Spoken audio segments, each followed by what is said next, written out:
This is Frank the Animal Bialos, and you're listening to the Sheriff's Podcast.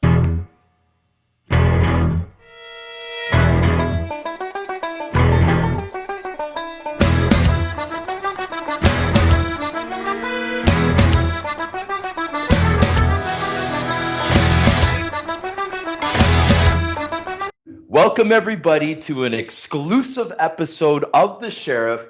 Guys, tonight I am blessed to have one of my idols. Now, ladies and gentlemen, this guy is one of the most interesting dudes that I have ever met. I want to get that off right off the bat. Secondly, he is the president of the International Street and Ball Hockey Federation, which is the international governing body for the sport of street hockey, ladies and gentlemen.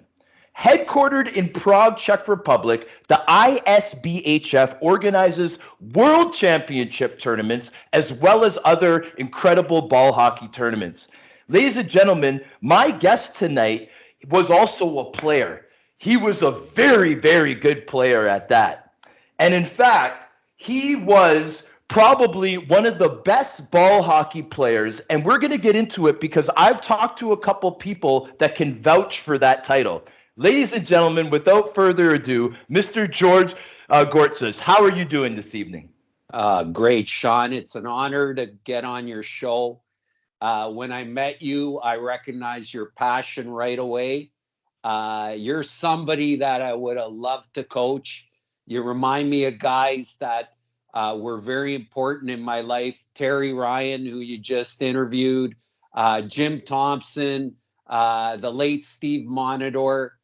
You know, you have an amazing passion for the sport of hockey.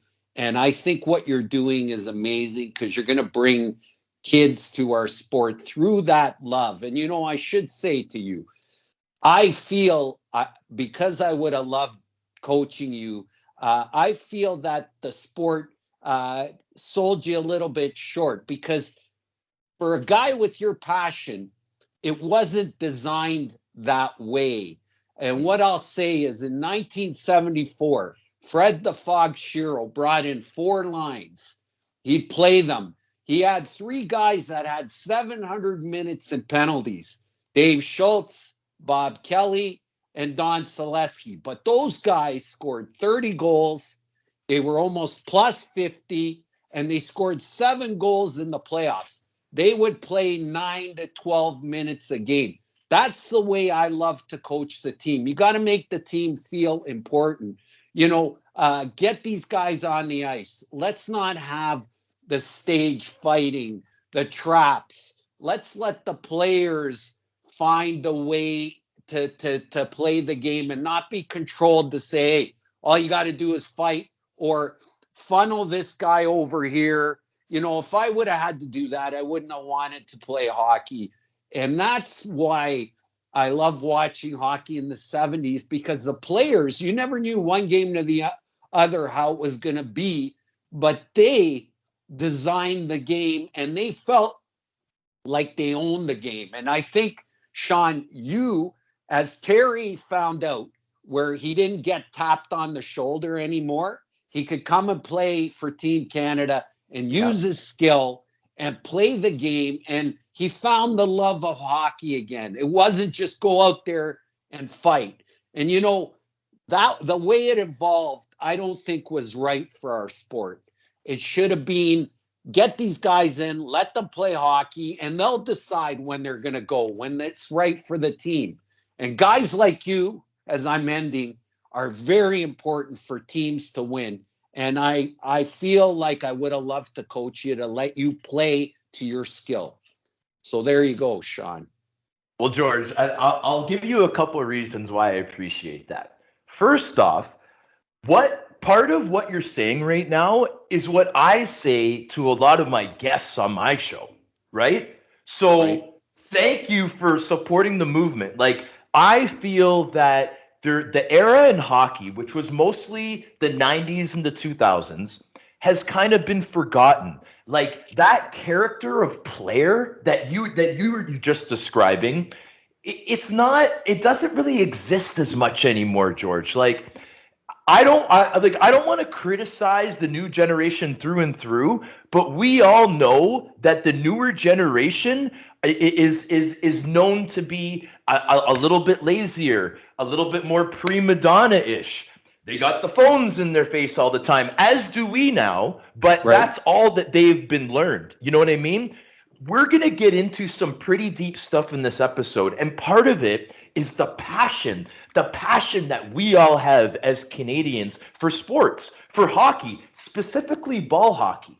That was Right. my journey from when I grew up, and I know it was for you too. So that's kind of where I want to start with all this.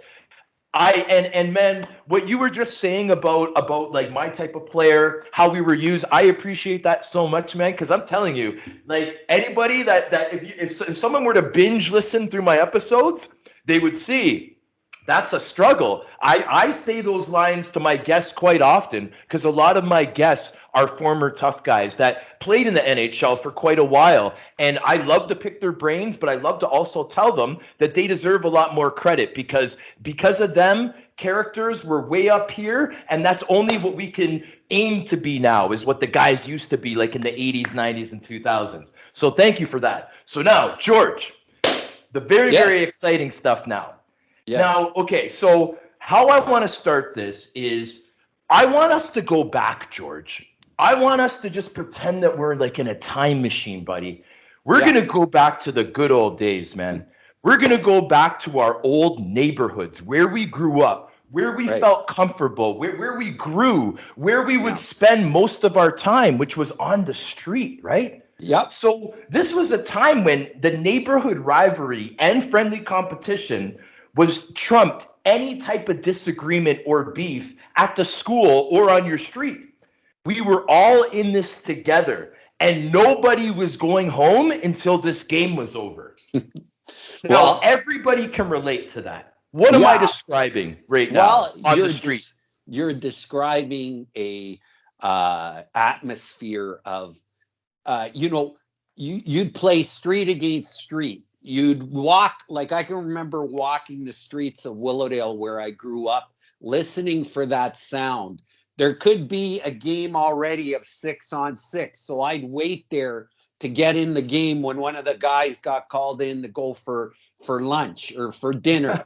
And you just sit there in the middle with the snowbanks and whatever. But we were exercising the competition muscle. We were exercising, sometimes playing against older guys, sometimes getting a little bit buffeted, but we were building our character and we were building our ability to deal with competing as a group, constantly changing, or my street against your street, building a little bit of pride, having confidence in the group that you represented. And it was a great learning experience. And especially in ball hockey, the hand to stick, it trajected us forward into ice hockey. I believe there's a correlation there.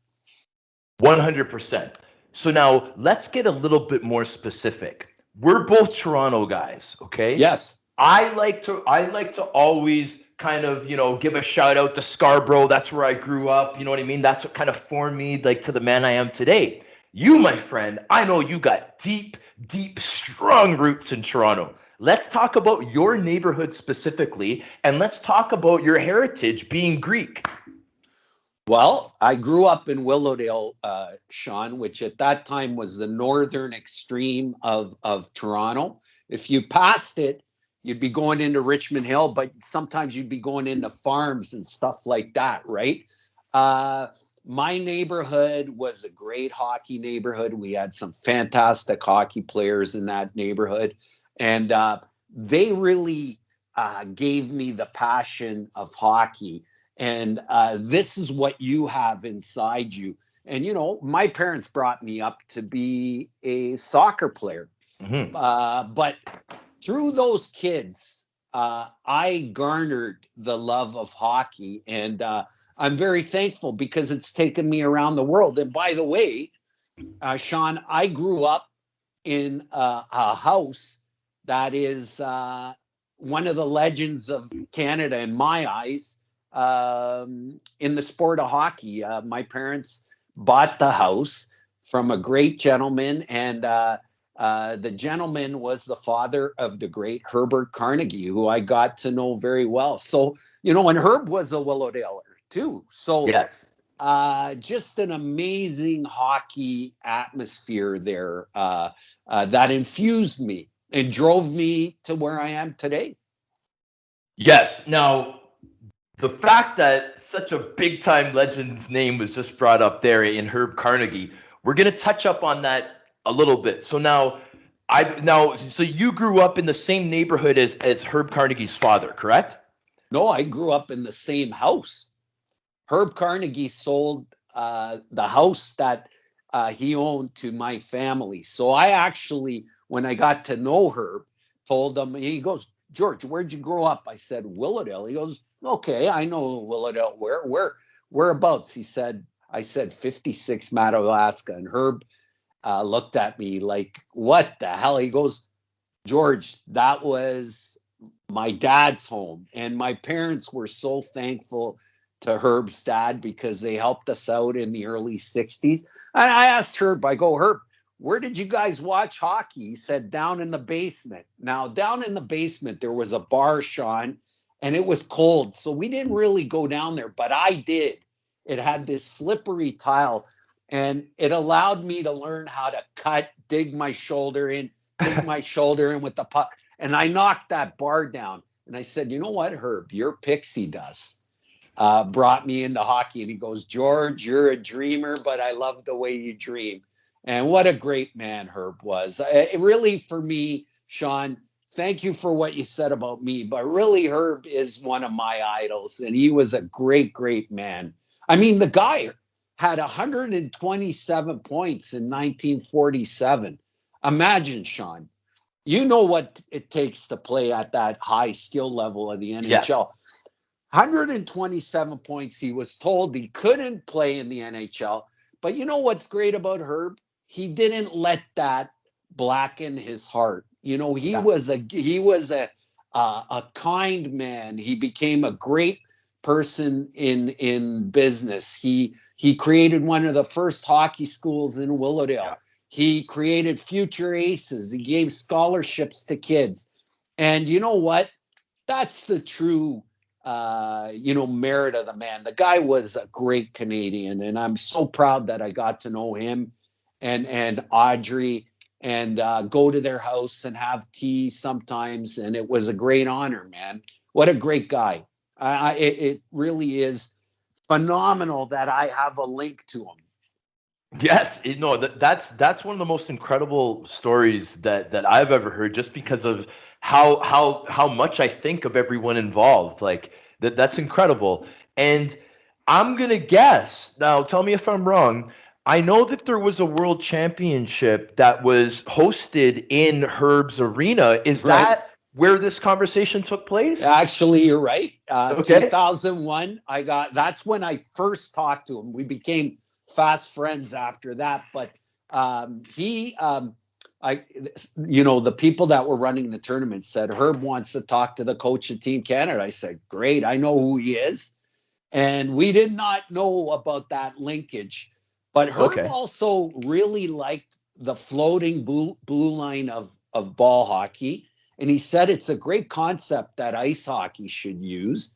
And then I asked him to come before the World Championship, Sean, to talk to Team Canada before we played the Czech Republic. And I'll tell you, at that time, Herb he was losing his eyesight, but he had grabbed on my elbow, and I walked him in the room. I told the boys who he was, and he gave an impassioned speech.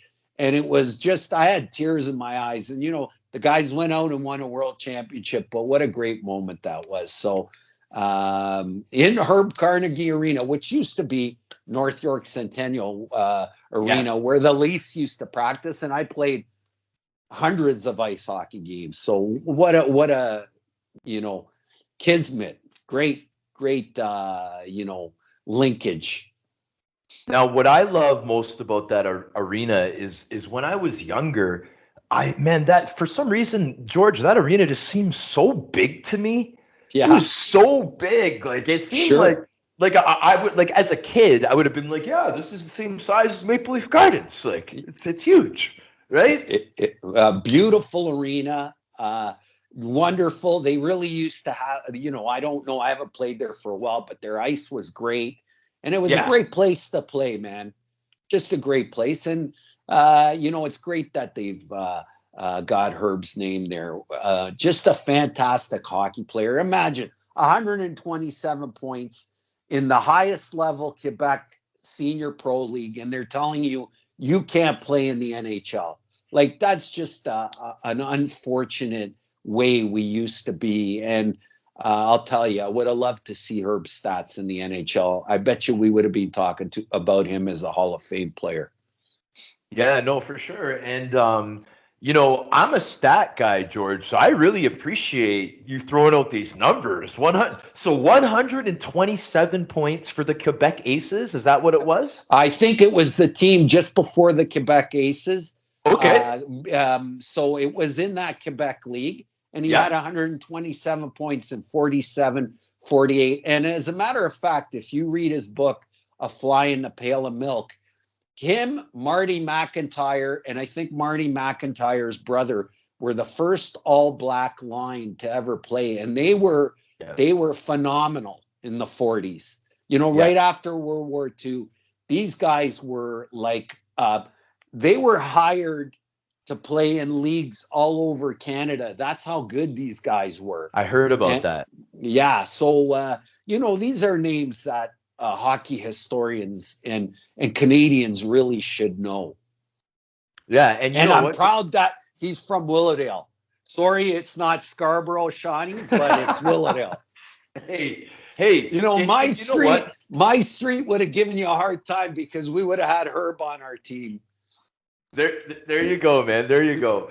Now let's get back to Willowdale. So now I was doing some research, buddy, and I read that your high school ball hockey team.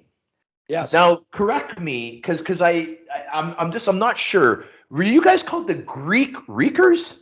No, the Greekers, which is politically we couldn't get away with that now, but we had New York Islanders shirts with the Greekers down. Yeah, walking around. We were like, listen, we had Scott Housen on our team, who's the president of the American Hockey League. We had Len Thornberry, who was a great minor pro player who was playing for the North York Rangers at the time. And we had some of the top young hockey players in my era just playing there. And we never lost a game. I mean, when intramurals were on, the gym would be filled to watch us play. And that's where I really said, you know what, George? Wow, because I was such a fast runner.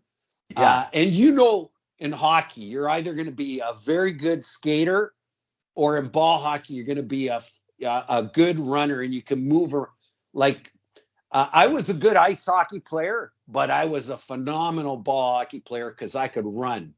And I'm going, wow, okay, hold on a second. I got something here, and that's what made me a good soccer player. But when you combine ice hockey and ball hockey, and you have that running, wow, that's a combination of excellence. And, thank God I caught the bug right there with the Greekers.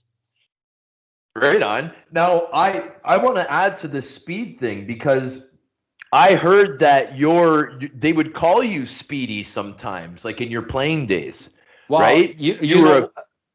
Yes. I mean, I ended up playing on one of the legendary teams of ball hockey history, the Midas Top Guns, who had guys like Darren Lowe and Jim Edgerton, who was a captain of the London Knights, and guys like that. But I ended up playing with these two brothers, James Chicky Mintus and the late Rob Mintus. And the three of us were known as the track team.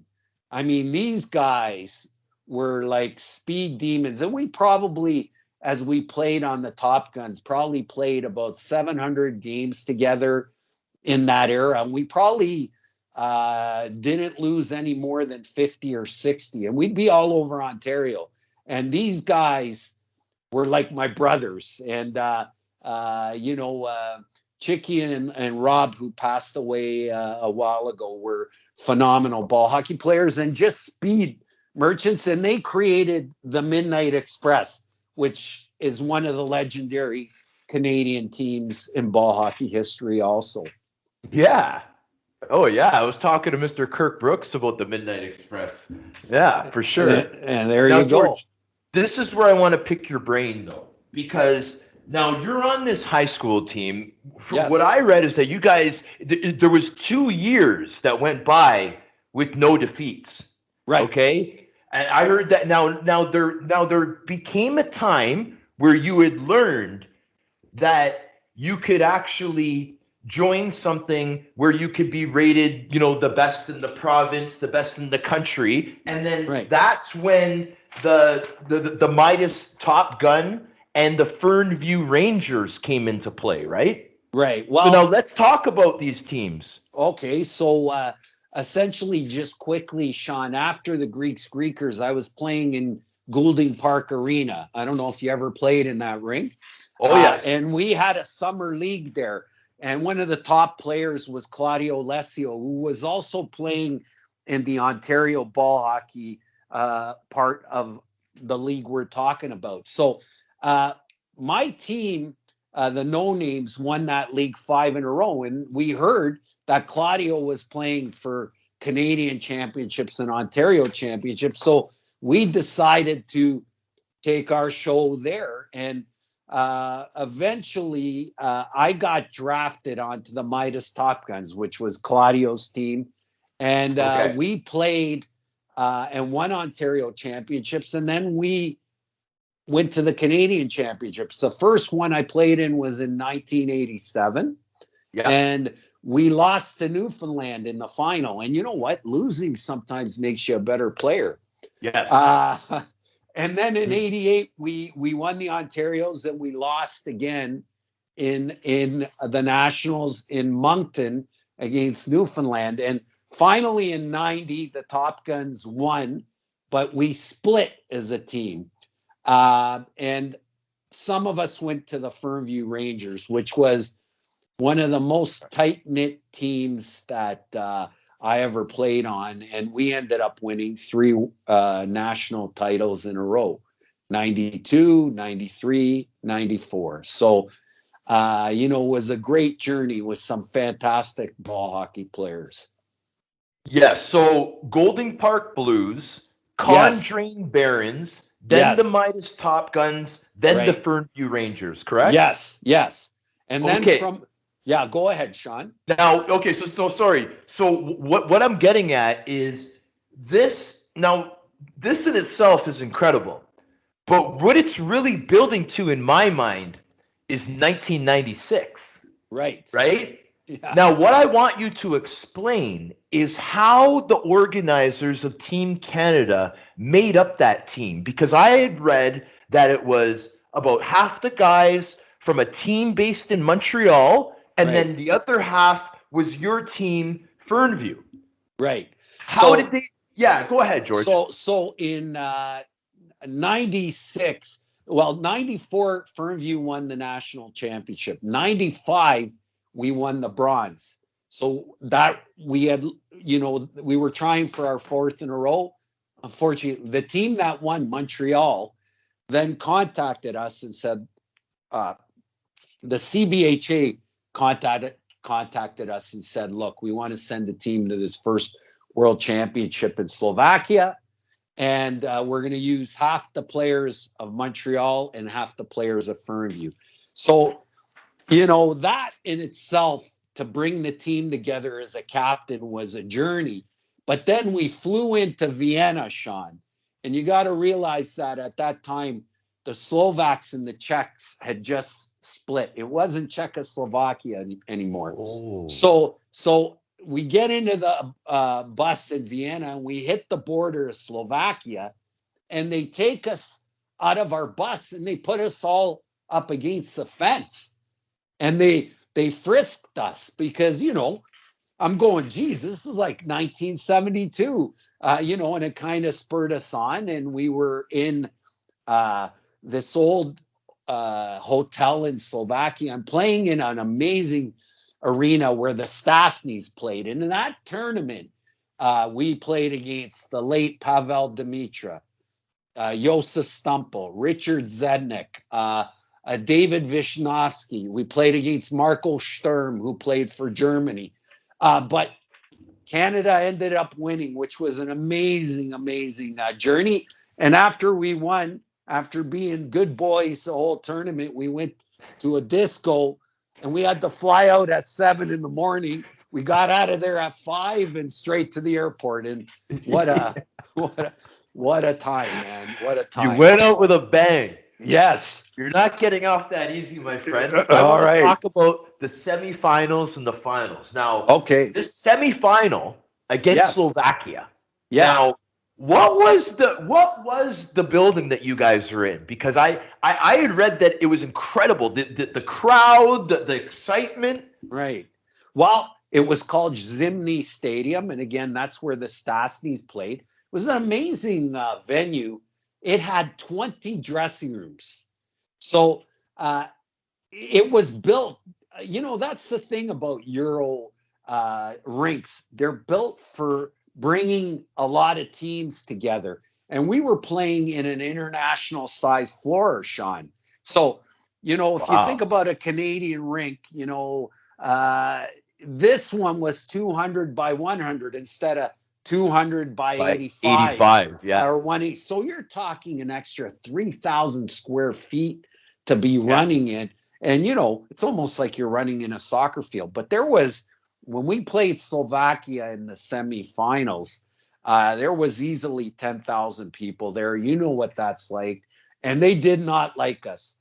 The whistling, our bench was covered, but there was a few bottles coming our way. And, they're passionate people. They love their country. They love hockey. And they did not want to lose to Canada. And, that game, we beat them 4-2, I think. And we knew we had to play the Czech Republic. And we were ready to go for that final. But that semifinal game was just an unbelievable atmosphere, man. Yeah, well, I read a couple different articles, and they all mentioned how it was so cool. Like this is articles of your interviews, and you guys were talking about how cool it was to see the passion in the Slovakian people for this sport, and how blown away you were. Well, and you know what? It lives to this day. I mean, Slovakia now, the teams I coach for Canada won 4 world championships in a row. That's almost 10 years because every 2 years we have a world championship. Right now, Canada has not won the world championship since my last family group in 2007. The Slovaks have won 4 in a row. They've tied Canada's record. And, they're a passionate group, as are the Czechs, as are the Swiss, and the UK is coming, and Finland is coming. It's amazing to see. And, that's the beauty of what you're talking about here, Sean. You take a young guy like yourself, you put him in that pot, you get to go to Slovakia, you learn about the history, and then you're competing against great athletes.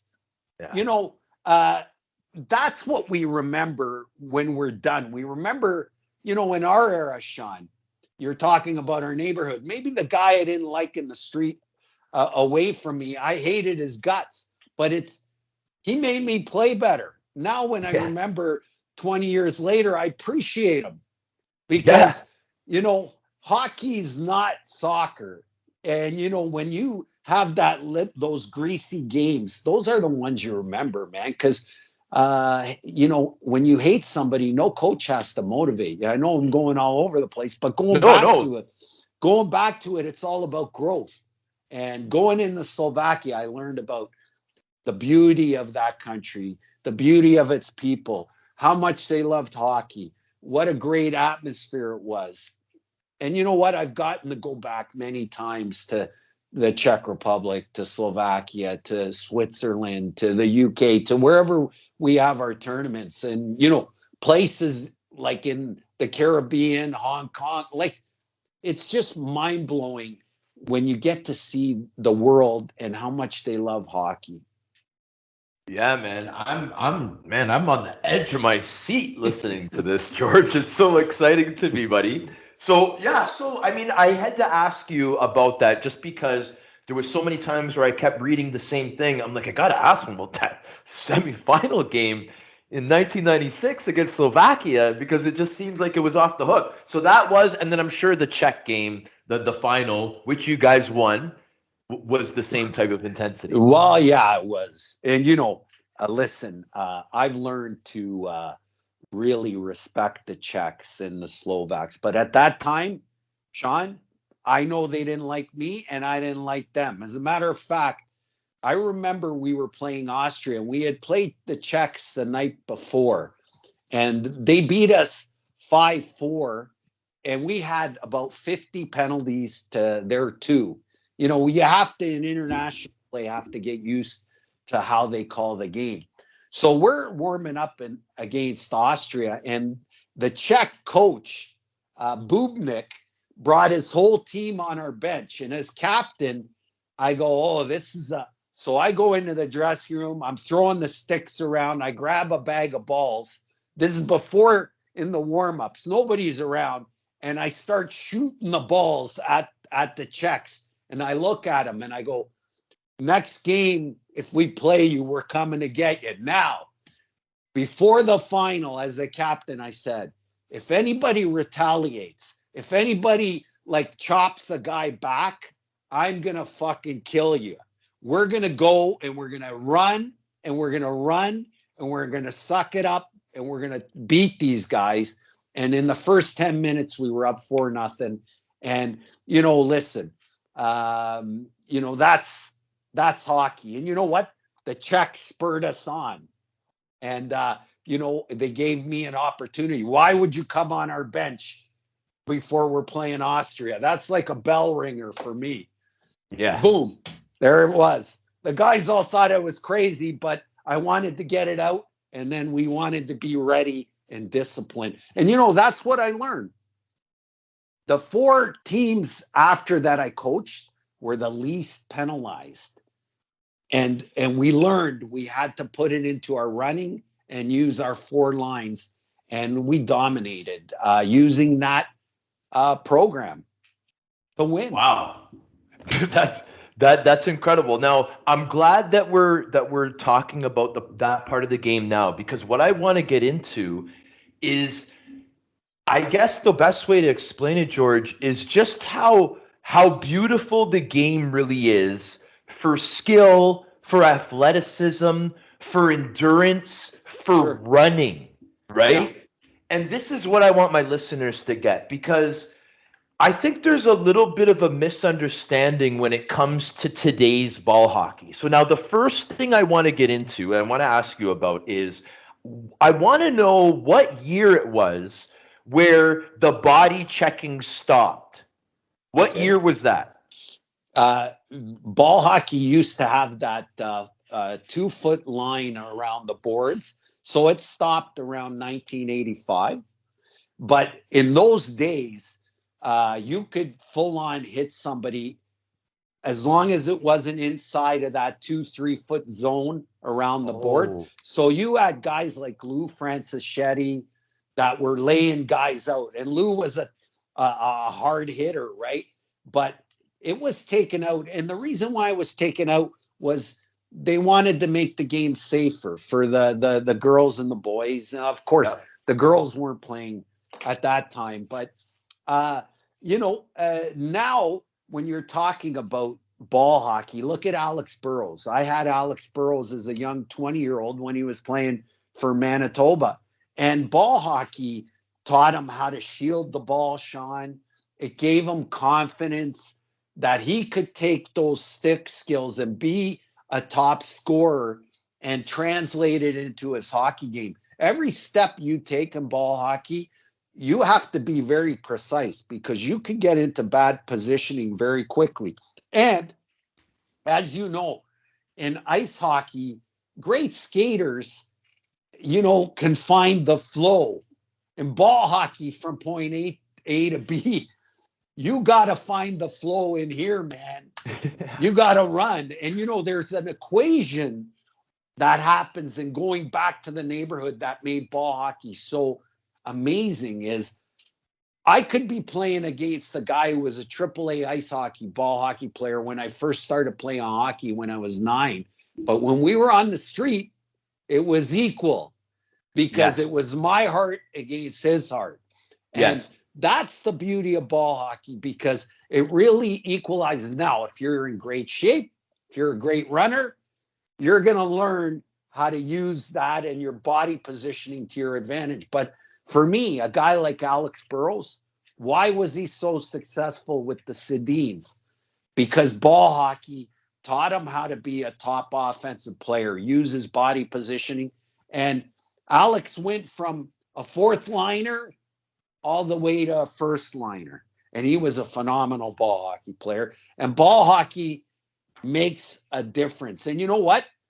Look at Dawson Mercer. He played for Team Canada ball hockey right now. And he's playing in New Jersey. Ball hockey made a difference for that young man. Byfield, he's a ball hockey guy. There's so many that I can mention that play ball hockey, and it makes a big difference, man. It does. It makes a huge difference because I've been told by numerous people, it seems to be so recently, how incredible this sport is, George. And I'm a person that appreciates this education just as much as any of the listeners out there. So trust me, buddy, keep strong and keep going with these details because it's great. So now the first thing I want to comment on is what you were saying about, good skaters can find a rhythm. You're absolutely right, because in hockey, brother, we're gliding. Yeah. We're gliding. We're conserving our energy. Yeah. And then the play breaks out and boom, boom, boom, we start our crossovers. So that's ice hockey. With you guys, you're running from point A to point B. You are running. There's no gliding, ladies and gentlemen. No. And you know what? In a high-level international game, your shifts are about 40, 50 seconds. Yeah. And you're in a sprint or a three-quarter sprint. And, let's take a guy like Terry. When he first came to me, Terry Ryan, first-round draft choice, NHL, 70 goals in the WHL. Yeah. The first time he came to me, I looked at him as somebody that I wanted to augment his offensive skills down low, but he needed to get in ball hockey shape. He was 230 pounds. Yeah. He probably could get away with that in ice hockey. But in ball hockey, the next 2 years, he got in shape. He was one of our fittest guys. And you know what? That level of hockey skill, when you can get there, Terry wasn't super fast, but he was super in shape. And when he got in front of the net, he was like a Steve Shutt. Like he could like make those offensive plays with rebounds or in close because he was hard to move. And he was in great shape. And he became a ball hockey player. And you know what? I'm so proud of that. I wish I would have gotten him. I wish I would have gotten guys like you so that he would have appreciated that he wasn't just getting tapped on the shoulder. And maybe being in even better shape, Terry would have reached his potential that he had in the NHL more so. Absolutely. And that's what ball hockey would have given him. Absolutely, George. And you know what? You know why you're so interesting? You stole my two examples. And I'm going to tell you why. I wanted to bring up two examples of how ball hockey really helps. And when I say help, I'm saying that in so many different lights. Ice hockey players, okay? I want to go to, and I'm not even sure what year it is, George, but to Switzerland, where you did bring Terry Yes. with you guys. Yeah. And when Mr. Burrows, who's my age, Yeah. was in the East Coast Hockey League. He wasn't Right. even at Manitoba yet, George. No, He no, was in you're the right. ECHL You're when right. he playing for you, Yes. right? Yeah. So now, okay, so now the experience that these two players dramatically changed their ice hockey NHL/AHL careers. For Ryan, it was big time, or sorry, yes, for Ryan, it was big time NHL because this guy became a legend in Vancouver. You know what I'm saying? He Yes. really did, Yeah. right? You mean Alex Burrows? Yes. Sorry, Alex Burrows. I'm saying Yes. I got Terry Ryan and Ryan Burrows. Alex Yeah. Burrows, Yes. who Yeah. is my age, okay? Yes. He became a legend in Vancouver, Sure. okay? But this man was in the ECHL. But what did he learn? He would get the mindset, the drive, the fitness level, okay? Right. The Right. work ethic. Yeah. Remember, no gliding. You got to No. come up with a whole different mentality, George, right? Right. Okay. Well, and you know what, Sean? You put a Canada shirt on a guy like Alex or yourself or Terry, and you win a world championship. What does that give you as a player? It gives you confidence, right? Yes. For Terry, what it did is it brought back his love of hockey. For Alex, what it did is it put him into his trajectory as an NHL player, and a very good one. So, I wish I would have had Terry 5 years earlier because I know the game would have given him the same thing it gave Alex. And let me tell you, Burrows and Terry, okay, amongst that group, which was a fantastic group, Alex, when we named him assistant captain of the team, I mean, this guy was well loved. He was like it meant a lot for him. And Terry, well, Terry was even on that team. He knew he was learning, but he was the glue guy. And I'm wearing this McLovin shirt in honor of guys like you and Terry, because you guys bring that personality in the dressing room.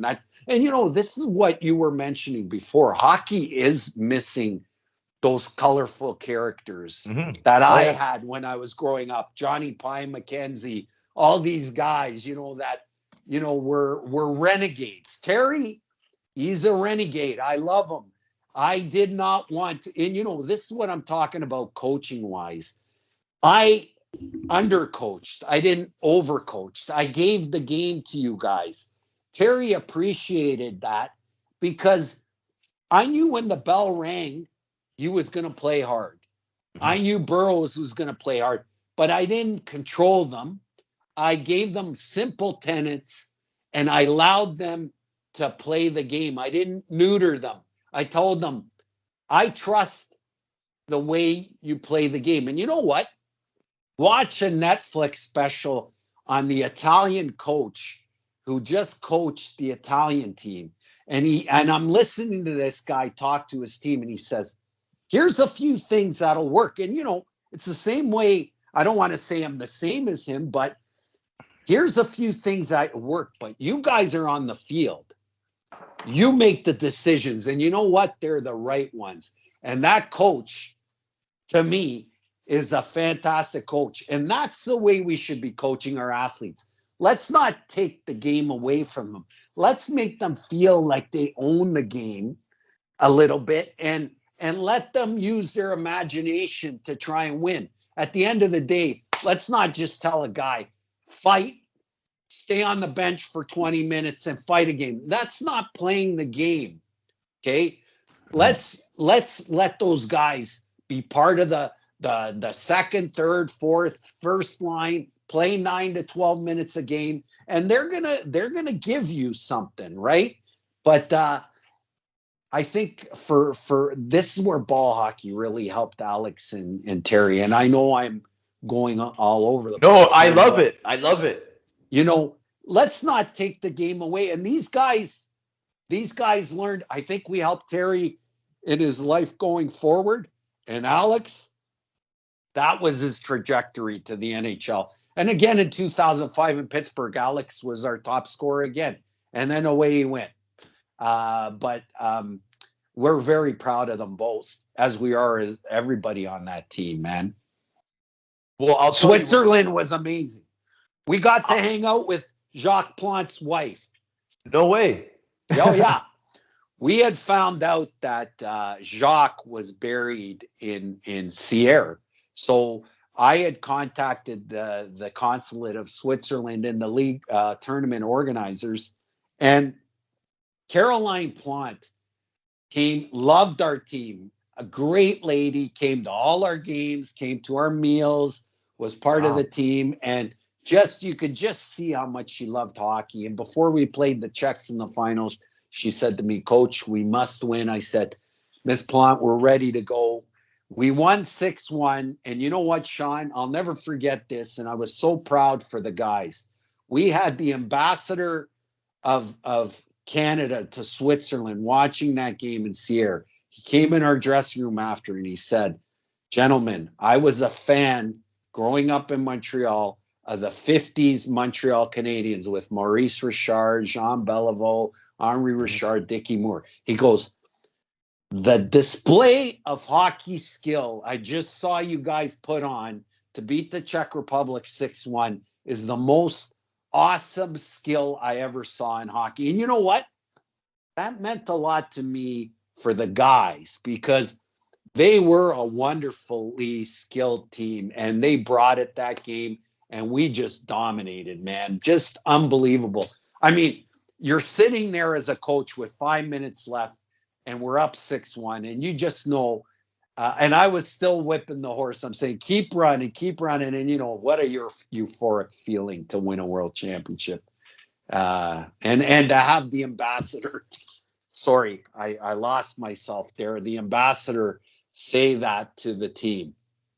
Yeah, George, I mean, I could only imagine. I'm really, really happy that you brought up that skill point because that's where I was getting at when I asked you about the hitting.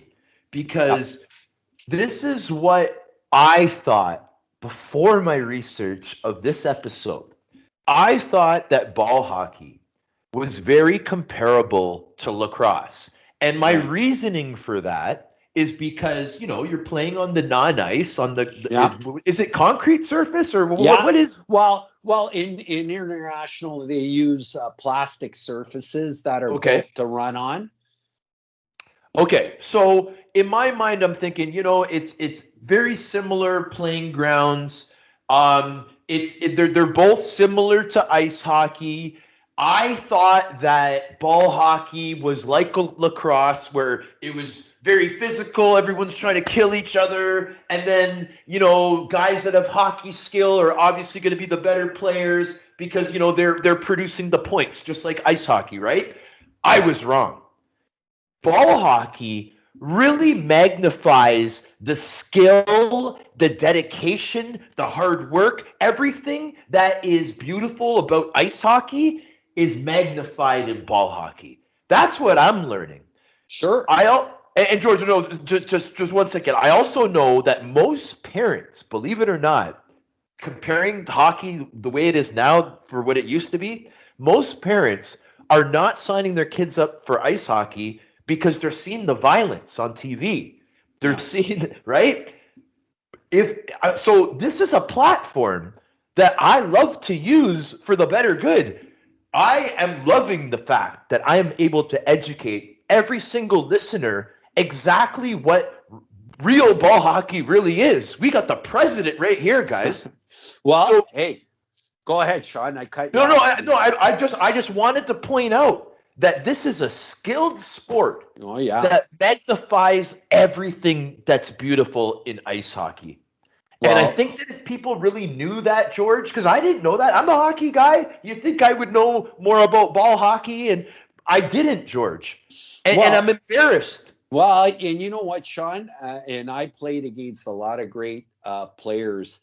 Some ice hockey players would poo-poo ball hockey because they'd be playing against guys who were chewing nails, and they're going, man, I don't want to do that kind of running. This is like, and, they'd say, hey, but take a look at the YouTube videos of some of our ISBHF championships. Look at a full rink in the Czech Republic or Switzerland or Slovakia.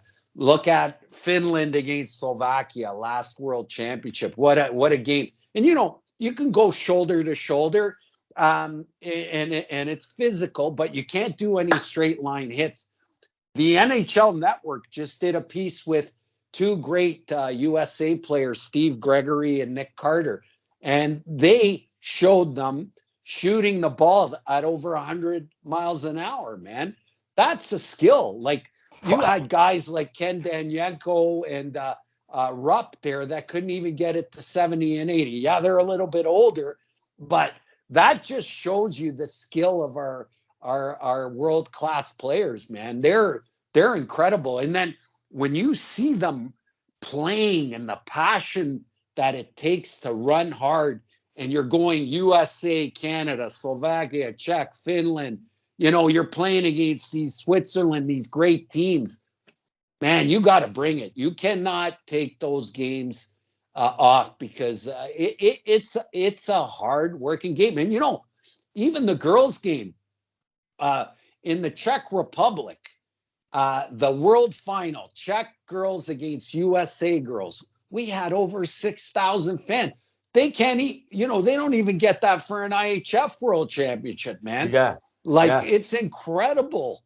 And, I always call the Czechs, the Slovaks, the Swiss, the main restaurant of our sport, because these people are great hosts, man. Like, the players love going there. And in the CBHA, the equivalent would be for us when we got to play our national championships in St. John's, Newfoundland. Great host, great environment, and the Newfoundlanders, they would come out to cheer for their teams. And it was almost like, geez, like they hated Ontario. But it was great. But, the sport is an amazing venue for young players to gain their hockey skill and their confidence. And I also think that it touches home with Canadians, George, because we all played it. We all did it. We were all so excited to be a part of it when we were youth. Like, I was even talking to my girlfriend today, and she's like, yeah, I mean, the neighborhood people would knock on my door because they'd always be short a player, and they'd be like, yeah, the girl in that house, she'll play. You know what I mean? And so, like, not everybody can say that they've been an ice hockey player. I think more people can say that they've been a ball hockey player. Like, I even said to her, so you're a ball hockey player. You played ball hockey, right? And she's like, yeah, I am. She was proud. And you know what, Sean? I think with your passion, you're doing great things. Let's get those kids from Sri Lanka, let's say, that are here in Toronto, or from these countries, just like I was in the 60s. Our area was Greek and Italians. We didn't know hockey, but ball hockey brought us in. And ball hockey is great because organized ball hockey under the CBHA and OBHF that has a linkage to the ISBHF doesn't cost a lot. And, players can go play. There's a lot of leagues, play outside. And you know what? Going back to where you started, Sean, we got to get, like, the neighborhoods. You drive through the neighborhoods now, whether I'd love to see the kids playing basketball or hockey or soccer, do something. Anything. But yeah, you don't see that anymore. And for us who love hockey, I think ball hockey is a perfect way for kids just to build friendships, to find a way into hockey. And I always tell the president of the IHF and the president of Hockey Canada, Tom Rennie, and all those great hockey people, that ball hockey is the nutrient vitamin of the health of the sport of hockey, because it'll bring people into our world of hockey that is such wonderful and gives so many people a chance. Sean, look at what you did in your life through hockey. Look at if you would have told me when I was 20, I would have been all over the world. I would have won Canadian championships, world championships. And it gave me such a great education and helped me become who I am today. And it's hockey, that passion. It is. It is. Now, George, as you were saying that, I was kind of thinking about something. Could you see a day where ice hockey and street hockey, aka ball hockey, are somehow kind of like joined, where the NHL realizes, this is something that our players can do to stay in shape. This can grow the sport of hockey. It doesn't matter if it's ball or ice. Hockey's hockey, and just it's a way that the players, like, they're not going to get injured because they're playing and they're working to their speed, and it's not like they're doing sprints on an elliptical and then they pull their hamstring. They're actually doing a competitive thing. Could you see one day where, like, NHL teams are kind of like affiliated with a ball hockey team? Or possibly. You have to realize that the ISBHF was created in 93, and our first world championship was 96.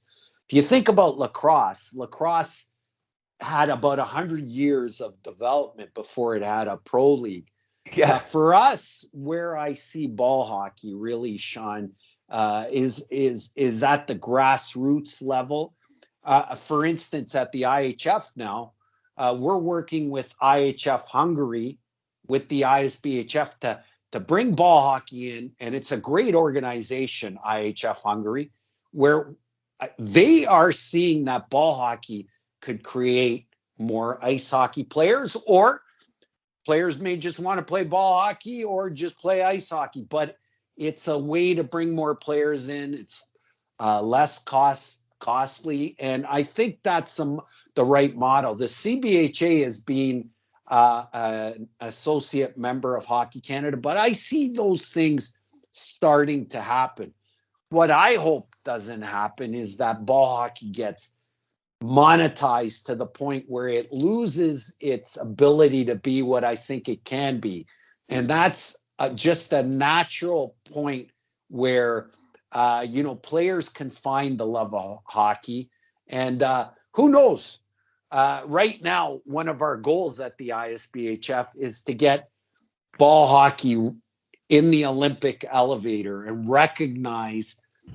I don't think we're going to be an Olympic sport, but if we're in the Olympic elevator, then we will be able to show it to many countries, and we could get in the World University Games. We could get into the youth game. Maybe one day at the Olympics. I don't know. But certainly we're doing the work to build the national sport organizations that will allow us to make our application to be in that Olympic elevator. And, these are the things that I'm very passionate about. Why? Because there's a kid out there, the UK, you played in the UK. The UK is one of the greatest growing organizations of ball hockey ever. You go to Sheffield, Nottingham, places you've been, like these players, Scotland, like Dundee, like they're flocking to the sport and they love it. And you know why? Because it's an easy way for them to love hockey.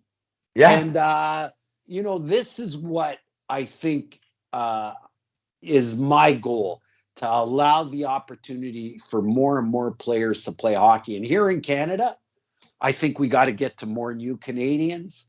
We got to allow them to think, hey, man, let's play street against street, have fun, whatever. And I think there's a lot of good that could come to hockey as a whole. What the NHL is going to do, I'm sure they're going to see, especially with them in the States, that they can garner great benefit from it. And we got a great organization that was built in USA for USA Ball Hockey. What a great organization that is. And we hope all these organizations link together and we kind of build an ebb and flow of ball hockey players through ball hockey. Of course, there's roller hockey. and let's make more hockey players. And I think ball hockey is just a natural way to do that. Well, George, it absolutely is. And the thing is with ball hockey is it gets a good response too. Like the interest is there. Like Right. I have two younger brothers, both of them superstars, but my brother Patrick McMorrow, man, Yep. he was on a ball hockey team of elite players. Now, I don't know where these guys were playing, George, but Yeah. I'm telling you, these were some of the best ball hockey players, and they were all in Scarborough. They played against all NHL player team for Yep. Wayne Simmons, Wayne's Yeah. Warriors. Yeah, I heard Which that. like, did you hear about that Yeah. that fundraiser?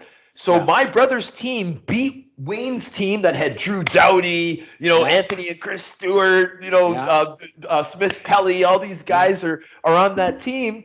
And Yeah. my brother's team beat them like 10-3. Yeah. And the Pan Am Sports Center was packed, man. 2,000 people watching Yeah. this game. And of course, the NHL names drew some people, but I think they just wanted to see a competitive ball hockey game, brother. Sure. That's what I think. Sure. And you know what?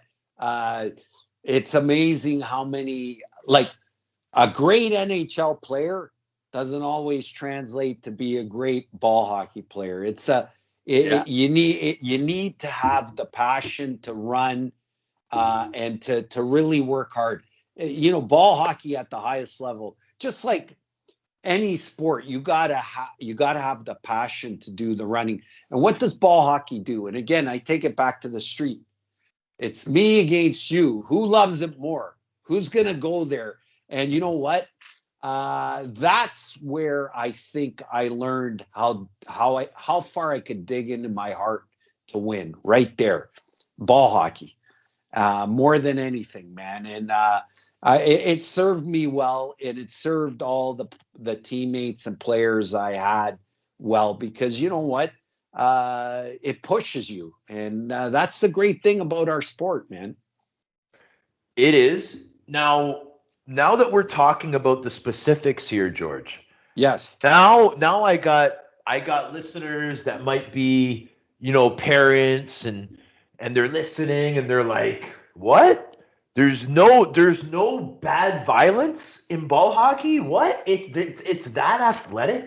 It's like comparable, like what other sport? Like soccer? Like what other sport runs more than ball hockey? Like is there any sport that does?" Well, I think there's in ball hockey, internationally, you'll never see a fight. At nationals, you'll never see a fight. Provincials, maybe in the leagues, you may see some, but that's up to the leagues. I mean, I think a lot of them, have really tried to make the game safe. And if you're a member of the CBHA, the OBHF, and you got to, there's insurance, the referees are trained, and it's a very well-oiled machine, right? Like, and safety is paramount. And I think the coaches have to do checks to make sure that criminal checks, that it's all organized so that it's a safe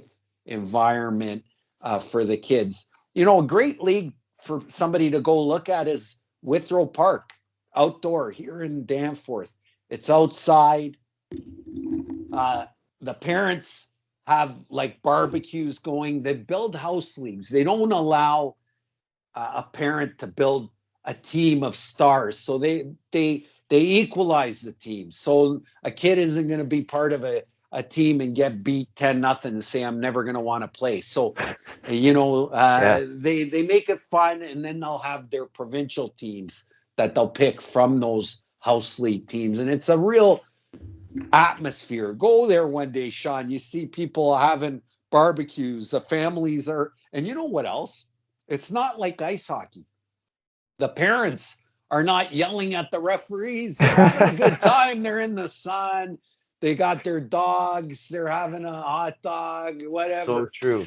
And you know what? It's really nice to see. But there you go. You got kids playing hockey from April to August, or the kids leagues are usually April to the end of June, because then they shut them down so families can go on vacations. So it really is a great thing. And I think we got to do more of that, man. Well, we definitely have to do more of it, George. And like I'm just thinking, like I was saying, like for the parents, so they're and like I appreciate you pointing out like the different levels and the chances of there being fighting and stuff. But I just think in today's day, like society has changed, George. You know what I Yep. mean? And like Yep. parents, they don't. I'm telling you, like they just if they're gonna choose to spend the money and to use the time and energy to have all their kids or one of their kids or in an extracurricular thing, they just want them to be safe. They just Yep. want them to get something out of it, get them in better shape. How they're releasing nonstop endorphins playing Well, this game. well, I can tell you, Sean, the kids' leagues, there's no violence whatsoever. I was talking about some of the men's leagues, Yeah. but the kids' leagues, it's totally safe. And, one of the things that is really growing is girls' ball hockey. And you know what? I think that's another area that is really important. And I think I'm taken aback with the skill development that's having that we're seeing at the girls' game. The Czech national girls team has a majority of its players playing on the Czech national team, but they're also playing on the women's ice hockey team, and they've made that correlation. And I think Yes. young girls just playing for fun for hockey, it's amazing too, man. It's really growing, and I love to see that.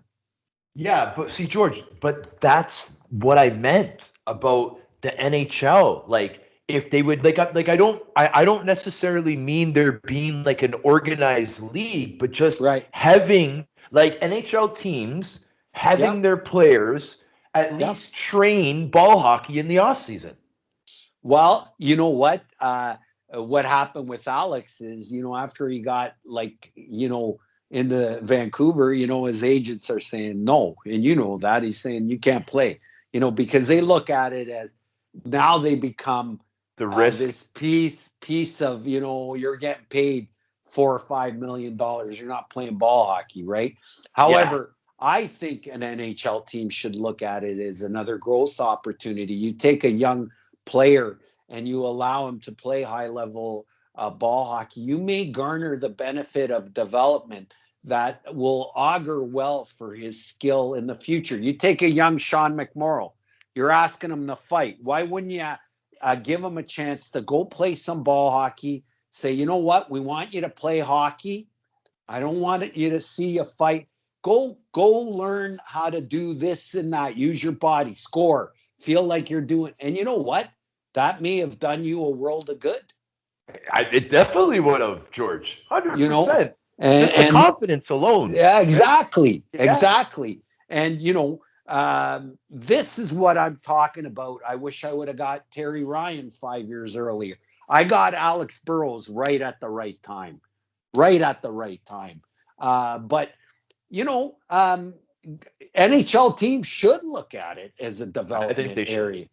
But as well as I do, when big money comes into it, oh, ball hockey, oh man, they think high level ball hockey, there's crazy shit going on. It's not. The players are serious. They want to compete, man. 100%. Now, talking about competing and competitiveness, I want to talk about before I let you go. And George, I know I was joking with you before the show, saying, "Dude, we're not going to be able to cover everything." So, like, I'm going to have to ask you now if you'd already pre-agreed to a part two before I even asked during the show. But, ladies and gentlemen, we are going to get this president back for a part two. He's already agreed, so I'm not even No going to problem, risk Sean. asking him again. No problem. But besides that, though, before I let you go, dude, I wanted the listeners to know where I met you, which was at the Right. Primetime Sports and Entertainment Conference. Now, this place, George, this event, I mean, I only went to 1 day of it. I wish I was there for the whole 3 days, but I was there on day 3. And I'm telling you, man, I learned more than I have in anything of my life. I'm telling you, man, so much information came to me through Yeah. that day. And I got to meet some incredible people just like you. But I want you to tell the listeners what your role was in the conference and what that type of thing means to you to be a part of that. Well, I only went for day 3 too, and I went specifically to meet the IHF president, just to because we want to build a relationship, and I also mentioned to him that we are working with IHF Hungary, and he's a great gentleman. Listen, it's tough right now. We got COVID, and we're talking about. I got a board meeting on Friday. We're talking about our World Championship in Laval. We got our juniors in Slovakia and Jelena. We have our masters in the Czech Republic, and we have in September, we have our club championships in Finland in August. He's dealing with, you saw what happened at the World Juniors, but Sean, meeting you, I knew instantly that I had met a very passionate hockey person, and I was very happy to meet you. And I ran into my buddy Scott Housen, who spoke, and he's the president of the AHL, and he hadn't seen me in years. I hadn't seen him, and it's basically, George, I love seeing you again. Like, we just got back and we started talking, and Scotty's great. George, remember in 91 when we won? He goes, "You played with heart." I go, "Scotty, it was great, man." And meeting you, Sean, I told you right then, and I said it at the start, I think you are drawing and I always talk to players like you are drawing your vision of your future in front of you. And your future is, you have a great passion for hockey. And I think that's going to be where you find your place as you traverse where you're going. And people respect you. You can tell that by all these great hockey people that come and talk to you, because they recognize your passion. And you are finding your road, man. And I hope you come down. If our World Championships are in Laval, you have an invitation to the president's VIP box there, buddy, in June. Well, dude, I want to thank you so much for everything that you just said. And I was gonna bring up Laval, because we have talked about it before. And I was just gonna remind you that I really do want to come if that does happen, right? Sure. So me and Danny Granger, we both great love guy, to come. Danny. I love talking to you. Yeah, and you know what? I think you guys would be really thrilled, and you'd have an open mic there to kind of like tap into what's going on and see it. I think you guys would really, and you know what? There's so many possibilities that could happen from there. So, you have a welcome from me and to come, because I think you'll really enjoy it. Well, I appreciate that. And maybe, I mean, it is a little, I might want to do it before that date, but maybe that would be the part 2. We'd have to maybe, but I'm going to want you before that, but maybe with our schedules, it just will be meant to be for that maybe. And I'd love to meet Danny too. Sean. Oh yeah. Oh, you're gonna absolutely love him, brother. You're gonna absolutely love him. As the listeners have absolutely loved you today, buddy. I don't even think you understand how good of a storyteller you are. The animation that you use, the facts that you know, and just everything that you educated me so much today, George. And I know that there's going to be a lot of people signing up for ball hockey next week. I hope so. This COVID thing, I mean, I know it's holding us back, but I mean, ball hockey is just so I can't wait till things just, I know you hear it all the time, but when things finally settle down and we can return to the things that we really do love, I really think ball hockey is going to be something that people really turn to, man. Well, hey, Sean, I still play. I'm 60. I'm in great shape. And I think the sport has really done me well. It's really given me, I realize I'm not the player I was, but I'm the player I am. And I'm still out there. I'm still drinking my water. I'm eating my meals 4.5, 5 hours before. I'm still playing. I'm still enjoying it. And you know what? It's really, not only is it a vitamin for the health of hockey, it's a vitamin for the health of you, the listener, and you, Sean. And you know what? That's what the beauty of ball hockey and hockey is. It keeps us young. It does keep us young, and I'm gonna have to add to this. So, ladies and gentlemen, I know most of you are listening to this through the podcast platforms like Spotify and Apple Podcasts. But for those of you that are able to see this on YouTube, this gentleman just said he's 60 years old. I don't believe him. He looks like he's about 40 years old. So we're going to do a fact check on that, ladies and gentlemen, for part 2. But if ball hockey is helping this happen, like you're saying, George, all we can do is believe you, brother. You look great, look good, feel good, play good, right? Sean, I wish you nothing but the best. I thank you once again for what you do for hockey and educating your listeners and the work you do with Danny. I see great things ahead of you, and keep up the good work, man. You're awesome. And it's been a blessing that I met you. And thank you for also interviewing the world champion, Terry Ryan, who's such a great guy also. So thank you very much. Well, I want to thank you again for coming on the show. I know the listeners appreciated it, and I absolutely loved it, man. And so we're going to sign off now, guys, and we'll see you next time on The Sheriff. Woo!